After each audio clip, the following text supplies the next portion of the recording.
Randall here, and today we're going to be doing something a little bit different.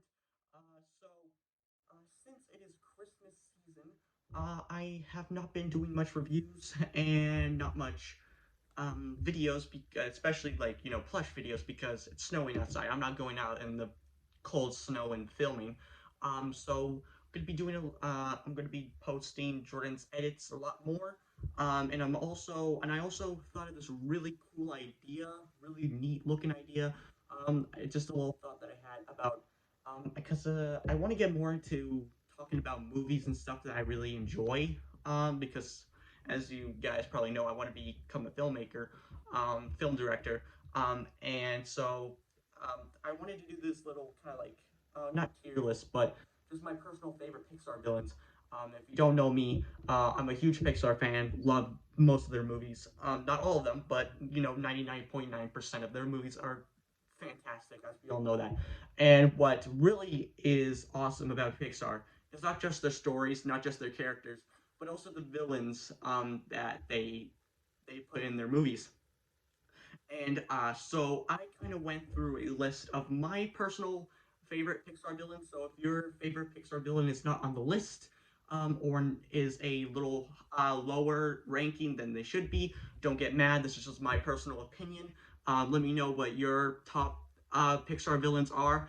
So this is gonna be like 8 Pixar villains. I have a little list here on my phone here, about 8 favorite Pixar villains that I really do enjoy, so that I personally enjoy. So let's get right into it. You know, Carl, these people who pass through here, they all tell pretty good stories. So at the number 8 spot, we have Charles Muntz from Up. So Up is probably one of the greatest Pixar movies in my opinion. It is really sad and really heartwarming. But the Charles Muntz is a really great villain in that, mostly because he has a sort of attachment to Carl in a way. That Carl is a fanboy towards Charles Muntz, and you wouldn't really think that Charles Muntz would be a bad guy, but later on you start to see that he's kind of going insane because he's been looking for this bird for like over a long period of time, and everybody mocked him because he thought that everybody thought the bird was fake. But he's really dedicated to finding this creature. But he starts to go a little insane and starts a little nuts. But he's also really threatening in a way that he literally goes after our main characters with a goddamn rifle. I mean, what could you ask for? That is pretty scary. I mean, if I was an old man and a little kid, and he was going after a creature that is adorable in every way possible, and coming at us with a rifle, I mean, amazing. Like that is pretty scary in my opinion. He's probably one of the most crazy villains out there, not just because he's going insane, but also he chases our characters with a goddamn gun. I mean, what are you gonna ask for? But and also his death kind of traumatized me in a way, but it's also not a dramatic death. It's very quick and just done with. He trips on some balloon strings, and he basically the balloons snap, and he falls into a gigantic pit of water that you assume you don't really hear the splash. You just see him fall, and you presume that he's dead. Obviously, he's dead. But that's a really great death in my opinion. It's just quick, short, but you also kind of get a little goosebumps. I certainly do get goosebumps when every single time when I watch Up and uh, his death scene comes up and he just falls. It's really quick and easy. But also he kind of has an army of dogs, which is kind of awesome in my opinion. Having an army of dogs, that is what Jordan wants in her life. I guarantee you that's what Jordan wants. Jordan loves dogs, for you who don't know. She would definitely have an army of dogs. So yeah, that's my personal opinion on Charles Muntz. So we're gonna get right into number 7. So number 7, we have more due from Brave.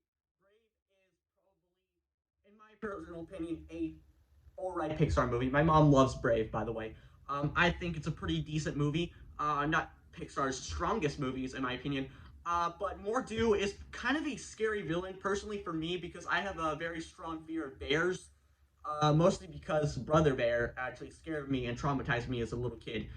And I just don't like bears because of that. I think bears are scary.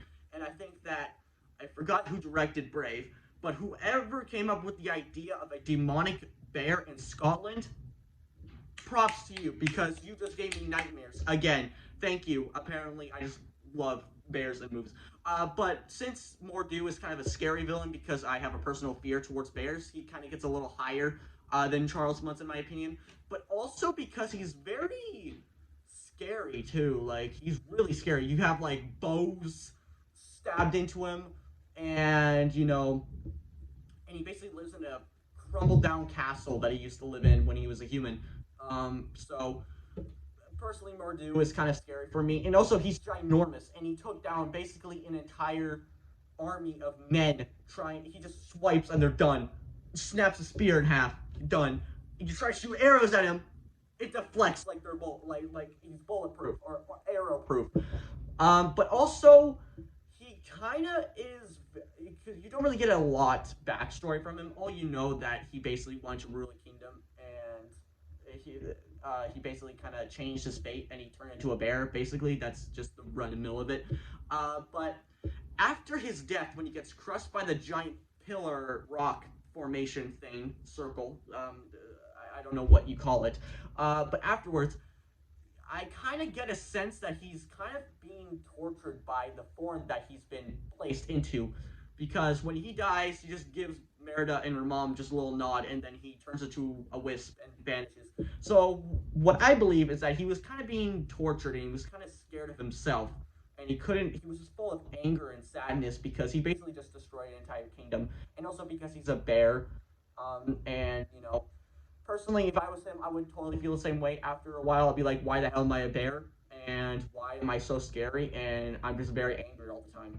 So, I mean, if I died, I think that would probably be the best thing for me to turn into a wisp and vanish and not have a care in the world.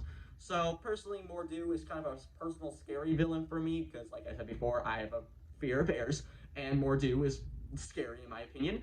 So that's number 7. Let's move on to number 6. You can call me Thunderclap. So number 6, we have Thunderclap.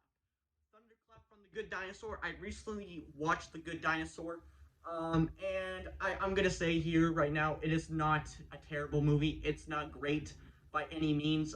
I think it's perfectly reasonable, but the, I think that Thunderclap is probably one of the most underrated Pixar villains in my personal opinion. So why he's at number 6, kind of a little higher than Mordu and Charles Muntz, is mostly because I just really like dinosaurs. But also he's really threatening for not threatening as in scary as Mordu is, but scary as in a villain sense because he is very attached to the storm in a way. Basically, he just loves the storm and he just keeps on following it, even though that's probably not going to take him anywhere, except for giving him food. But you can probably, he's really threatening, and you can tell that his gang is really scared of him also, because when they try to take food from him, he just goes crazy and he just pushes them away, and he's like, yo, you think you can mess with me? Yo, bro, I've seen it. I've seen it. I'm not afraid of anything. Like, you know that he is means some business. And he just snaps immediately, like, back into, like, friendly mode. Like, immediately threatening and just immediately switches personalities, which I kind of like because he is kind of like an insane villain. He is, like, because the storm has been driving him basically kind of mad, and he's been forcing his basically his beliefs on the storm to other pterodactyls or other dinosaurs. Who knows who's been spreading this rumor to that he just really likes the storm, and basically he just switches personality. So his thought of the storm kind of twists his mind a little bit. But I think that the voice actor for Thunderclap did a really great job at conveying the emotion, especially the moment where he's like threatening his two minions or whatever you want to call them. That he was like, "You think you can mess with me? I've seen the eye of the storm." Like, his eyes are all open wide, and you see like the fear and power in him. Like, basically, you know that his gang are terrified of him. So if you get on his bad side, he'll probably kill you or probably seriously injure you. And but so the reason why I like rank him in the middle It's mostly because he's a very underrated villain, like I said before. But also, I kind of wish that I saw a little bit more of him. I really wanted to see a little bit more than just two scenes and a couple of snippets here and there. I wanted him to have more scenes and a little bit more backstory because all you know is that he basically got trapped in a storm and basically went crazy because of it. And you don't know how he got his gang started. You don't know what their beliefs are. You don't really know the reason why he wants to kill Spot. Personally, I would have found it a little bit more interesting if like Spot, like maybe Thunderclap killed his family or something like that, and because maybe because the Spot's family killed Thunderclap's family, and that's why he ran away and he saw the storm, and maybe that's why he's hunting every critter because basically he thinks that they're a pest and he wants them to be destroyed. Personally, I think that would have been a little bit more better than what we got in the film. But I wanted to put him on this list here because he's personally my favorite, not everybody's favorite Pixar villain. Personally, mine because he's a dinosaur and also because he's really threatening to his other cronies, and that's what I kind of like in a villain, where you can see that his gang just follows him because they're out of fear, and probably because he knows what he's doing, and they just want food. They just follow him because they're mindless followers. But if they get on his bad side, he'll kill them or injure them or like scare the living crap out of them, something like that. Personally, that's what I like in a villain. But other than that, I'm not going to talk too much about Thunderclap. Just move right into number five. I almost said four there, but let's go into number five. You let one ant stand up to us, then they all might stand up. Those puny little ants outnumber us 100 to 1. And if they ever figure that out, there goes our way of life. It's not about food. It's about keeping those ants in line. That's why we're going back. Does anybody else want to stay? Okay, so at the number five spot, we have Hopper from Bugs Life. I used to watch Bugs Life a lot when I was little, and I still like Bugs Life. But the reason why I like Bugs Life so much is mostly because of Hopper. Because he's just like Thunderclap. I really like when a villain has a big, huge gang, but they're not just like they're also scared of him, and they just follow him because he's the tough one or something other reason. But I really like him because he's very, very threatening. Like you know that he is capable of doing some major stuff, but he's kind of holding it back.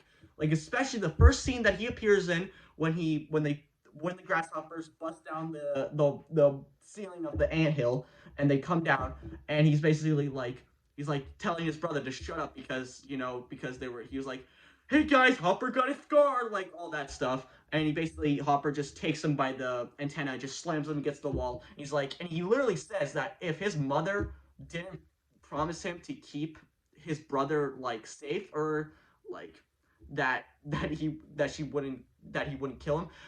If she never said that, his brother probably would have been dead. Molt would have been dead immediately. He would have been dead, and he does do some body counts in this movie. Like Bugs Life, there he kills one. He kills like a couple of grasshoppers. He kills one. He's literally straight up punches a grasshopper in the face, and he just dies. So you know that he has an iron fist, and he just dies. And he literally makes a really great point about the tavern scene where he's like takes the nuts and he's like, does that hurt? And they're like, no. And then he's like, oh, what about this? And he pulls the lid off and all the nuts fall on him and they just basically drown by all the grain that are falling on them. And he just walks up the mountain of grain basically on top of their dead bodies. And he just like makes a point to everybody. And you know that his gang are very scared of him. Very scared. They probably only follow him because he's the toughest and he's probably only giving them food, and that's pretty much it. But also his voice actor, I forgot what he did, but goddamn, I love this voice actor for Hopper. Oh my god, he is the greatest. He has the greatest voice. He really compares the emotion to Hopper. Like legit, he is very threatening. I personally find him one of the most threatening Pixar villains in my personal opinion. So I think that he's probably one of the most threatening villains.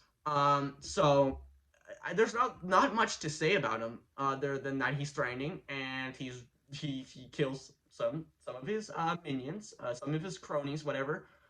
So that's a plus.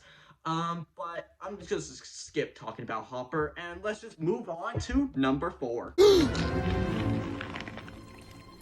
Hello? So at number 4, we have Bruce from Finding Nemo. Finding Nemo was probably one of my favorite Pixar movies. And Bruce, he's not really a villain, in my personal sense. I just really wanted to put him on this list because he's just possibly one of the greatest anti. He's a good guy in a sense, but when he just sniffs blood, he just goes crazy. So personally, I think that he's a little bit higher because he's just so memorable. He has some great lines, and he's also very intimidating as well. But he means well in a sense because he's like friends. Fish are friends, not food, and he just wants like basically he just wants friends, fish to be friends with him. But and he can't really help his instinct. So when Dory gets a nosebleed and he smells her blood, he basically just goes crazy because of his instinct, his animal instinct. But he's really threatened because, especially when he's chasing Merlin and Dory through the submarine, and he's like busting through grates and banging on like the door or whatever. Personally, I find that really scary. But also later on in the movie, you find out that Dory and Bruce and his 3 friends or whatever they're basically buddies, which is awesome. Personally, I don't find him a villain. I just personally find him a little anti-hero, a little bit. It's really hard to dissent what he really is. Is he a villain? Not really, but personally, I think that he's probably one of the funniest or probably the most memorable Pixar characters ever because let's just say that Bruce is just the greatest shark guy ever. And also, we gotta talk about his dad. Can we just talk about his dad? Like, legit, he has no dad. He never met his father. Like, his father probably went to grab the milk and never came back. Like, we don't know. So that's why I personally find him at number 4 because he's just so memorable in my personal opinion. Let me know what you guys think. Is he a villain? Is he an anti-hero? What do you guys think? Because I'm kind of losing my mind on this. Because as more I think about this, I'm slowly losing my sanity. But anyway, let's just move on to number 3. And it's not incredible either. That ship has sailed. All I wanted was to help you. I only wanted to help. And what did you say to me? So at number number 3, number 3rd, we have Syndrome from The Incredibles, and let's just say that Syndrome is a fanboy gone absolutely nuts. All right, can we just take this into consideration? The Incredibles has a lot of like not just because it's a family film, but also we can take some actual morals from this movie. And maybe this is what you should do, maybe not do when you're a fanboy or a fangirl, whatever, a fan of somebody or something. And maybe don't go absolutely nuts. And so maybe we can take that into consideration as well. So you can actually take this into consideration, not to go absolutely nuts about, being a fanboy. But also, why Syndrome is so popular in most people's opinions is probably because he's very threatening. He, legit doesn't care about anything. You can see that he is still a fanboy towards Mr. Incredible. He just goes absolutely, fanboyish over him sometimes.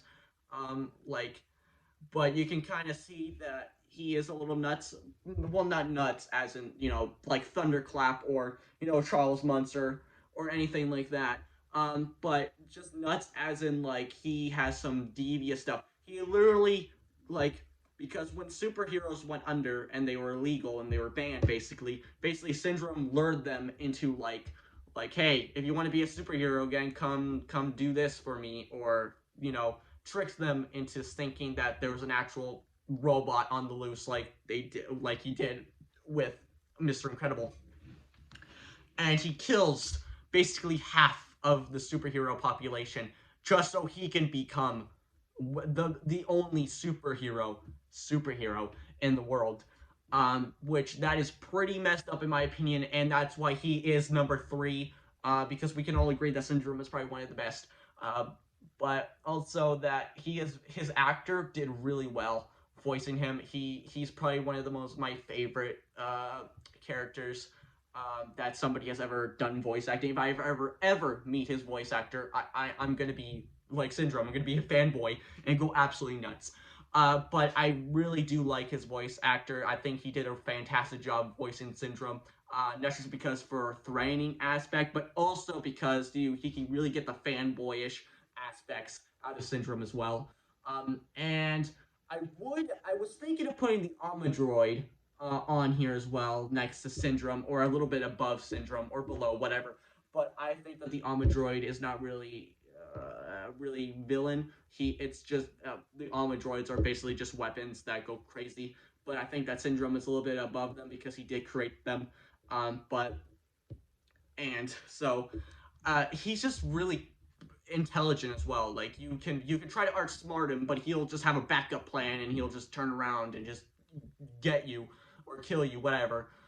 So he's very intelligent at making weapons and also making artificial intelligence. And his plan is just pure evil, in my opinion. Like, who thinks of just killing an entire population and selling weapons to basically everyone and saying that everybody can be super, but then he's basically going to say, no, you're not. You're not gonna become super. You're just gonna die. Like that's basically how it rolls. Let's just stop talking about Syndrome and let's move on to number 2 because I'm pretty sure everybody knows that Syndrome is the best Pixar villain. There are probably people that are going way in depth why Syndrome is probably one of the best Pixar villains. This is just a little run of the mill why I think he is number 3. So let's just move on to number 2. So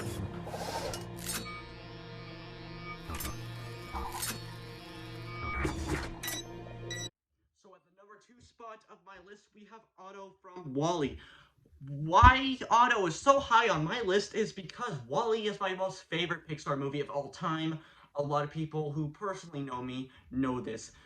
It was the first movie I ever saw in theaters, and it just has a really personal spot for me. It's one of my favorite movies, Pixar movies of all time. But anyway, why Otto is so high on my list is because um, he kind of wins at the very end of the least. He really does win because most of the villains that I have on my list, they're one step ahead of the hero, and they almost win, but they get defeated, or they're whatever. It doesn't matter. But why Otto's so high on my list? Because he does kind of defeat WALL-E in a way, because he does tase him and he does crush him with the giant B&L plant podium thing. I don't know what you call it. I can't remember what you call it. The Lido deck, whatever. He crushes him, but with the Lido deck. And also because he's just really, really intimidating, because he just has a really stone cold, no emotion at all, just a very bland voice, because it was a text-to-speech that they used Otto for. Otto's voice was a Macintalk, which is a little bit more, like a little bit more pitch and stuff like that to make Otto's voice. And it really does work for Otto because he is a really cold, heartless machine that is basically just going against what he's told. But in my personal opinion, that Otto is one of my favorites because he's just doing what he's programmed to do. But you can also see that he does have a little bit of emotion, in my sense that he does have a little bit of emotion. People that I've seen do like Pixar villains or whatever, like ranked or whatever, everybody would say like, oh, Otto's not really a villain. He's just really low on my list because he's just doing what he's told. He's not really a great villain. I personally would 100% disagree. Just because he's doing what he's told doesn't make him a bad villain. It could make him a little bit stronger because he is a robot. And also, just want to make this a little point. He's a reference to HAL 9000 from 2001: Space Odyssey. So you all know he's gonna be high on my list because of that reason. But not just because he's a reference to HAL 9000, but also because he's like the villain that I kind of grew up with in a way, because I watched WALL-E a lot. And Otto is just a really great villain because he's just really heartless. But he also kind of wins, like I said before. But that's the reason why he's so high on my list, because he's just one of my favorite memorable villains, in my personal opinion, and he's just really evil, and he just doesn't, and he's very smart too. He really knows what he's doing. He knows how to take control of the Axiom. He knows how to fight in a way, even though that he's a steering wheel. He can still put up a great fight, and he can use his control of the axiom to his advantage to his opponents because he can spin himself around, and the axiom will tilt a certain way to give him the upper hand. And he does have a lot of assortments. He does have his taser. He does have his claw. He does have the control of the ship, like I mentioned before, but he also has Gopher as well, which is kind of his little henchman that he can just summon at will and basically tell him, hey, get the plant. But he also is kind of like, and also because he wants to destroy the plant, and he just wants everybody to, he basically just wants himself to be in command and not to be deactivated. He just wants everybody to be under his control, and he's secretly kind of because secretly he's been like hiding this secret from the captain for like a long time, like 700 years, for however long. So, he's been hiding the secret for a long time. So he kind of has the captain under his thumb and just telling him that, like, hey, everything's good and stuff like that. But the captain knows that Otto's lying. But anyway, that's going to do it for Otto. And there's probably a lot more people that are going to go way in depth with Otto. A lot of people are going to go way in depth with these villains than I am. I'm just doing like a personal thing that I think. I'm not giving you a statement of like why they're so great. I'm just telling you what I like about them and just ranking them. But anyway, let's go into the number one. Funny. What's this? Wazowski! Ah! What do you know? It scares little kids and little monsters. So at my number one spot of my favorite Pixar villain is Randall from Monsters Inc. I love Randall, and I mean I love Randall. He is probably one of my most favorite Pixar villains ever. Because Monsters Inc. is just a great movie in general. But also, Randall is voiced by Steve Buscemi, and I like Steve Buscemi as an actor. And Randall is also a very clever, maniacal villain. He is very clever. He knows exactly what he's doing. He can manipulate other people to give him information like he does in the film. He can distort people's like perception of like, give me this answer or I'm gonna like do some nasty stuff. And his plan is really sick. Basically his plan was to work with Water Noose to kidnap children and drain their scream, which kind of makes me think a little bit of Dark Crystal in a way where they're draining Gelfling essence, but we're not going to go there. Everybody knows that Water Noose is the main villain. Like he's like the basically like he's the one who was behind it all. But Randall is the most memorable villain for Monsters Inc. because he has a lot more scenes than Water Noose, and he's a lot more memorable from his from Steve Buscemi voicing him, but also because the way he was animated, because he's a very he can slither, he can climb on walls, and he can also camouflage, which is another plus for me. And I just really like that he's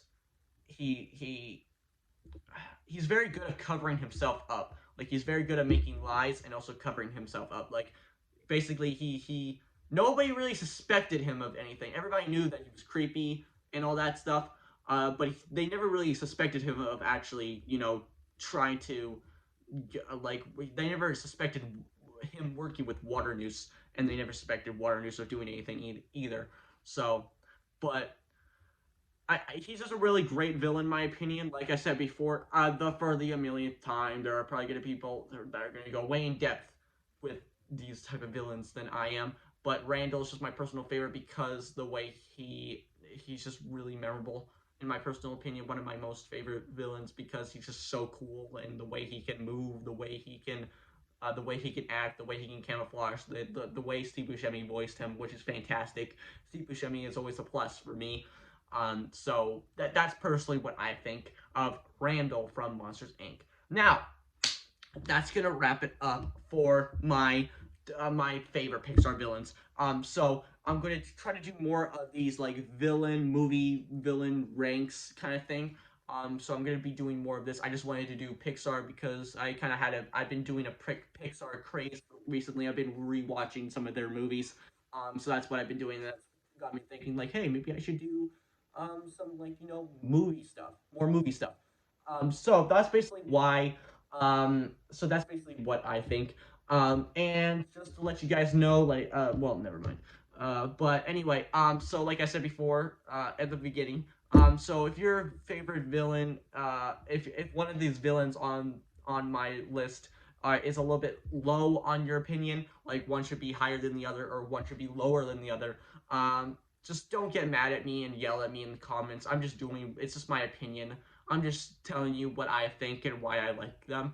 But let me know what your favorite Pixar villains are in the comments, because I would really like to know what your guys' opinions are. And also, just before I leave, Merry Christmas as always. If you don't celebrate Christmas, then Happy Winter Break or Happy Hanukkah, whatever you guys celebrate. Good on you. But for everybody else, Merry Christmas. And I'm going to be taking a little bit of a break. I won't be uploading as much after Christmas.